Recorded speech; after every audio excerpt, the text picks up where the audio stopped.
స్వామి అందరికీ నమస్కారము. నా పేరు దివాకరు. మా యవ్వ పేరు మీద డ్రిప్ తీసుకున్నాం ఏబిఎంఐపి తరఫున. మాది కళ్యాణదుర్గం తాలూకా, అనంతపురం జిల్లా, ముదిగల్లి గ్రామం. స్వామి మేము ఏపీఎంఐపి ద్వారా 90% సబ్సిడీతో డ్రిప్ తీసుకున్నాం స్వామి. 3 ఎకరాల 70 సెంట్లలో పంట వేసినాము. ఆ డ్రిప్ వాడుకోవడం వల్ల కలుపు కూడా బాగా తగ్గింది, క్రాప్ కూడా బాగా పెరిగింది స్వామి. ఇక ముందు మేము నీళ్లు కట్టేయడం వల్ల అడవిలోకి వచ్చి ఇబ్బందులు పడి పురుగులు పుట్టుల ద్వారా ఇబ్బంది పడేవాళ్ళము.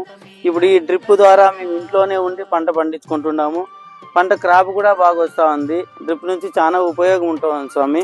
ఇంతకు ముందు మేము చేతులతో మందు పెట్టడం వల్ల ముందు చాలా వేస్ట్ అయ్యేది. ఇప్పుడు డ్రిప్ ద్వారా మందు వదులుకోవడం వల్ల చెట్టుకి మాత్రమే మందు అంతా ఉంది, వేస్ట్ కావడం తగ్గింది. మా ఖర్చులు కూడా తగ్గినాయి, దిగుబడి కూడా బాగా పెరిగింది స్వామి. ఇంతవరకు 2 కటింగ్లు అయింది. 2 కటింగ్లు గాను 40 టన్నులు దిగుబడి వచ్చింది. 25,000తో రేటు పోయింది. ఇక 3వ కటింగ్ కూడా సిద్ధంగా ఉంది. 3వ కటింగ్ కూడా దాదాపు 20 నుంచి 25 టన్నుల వరకు వస్తుంది అనుకుంటున్నాం. ఏపీఎంఐపి ద్వారా సరైన టైంలో నాకు డ్రిప్ అందించినందుకు అధికారులందరికీ, పై అధికారులందరికీ నా కృతజ్ఞతలు స్వామి.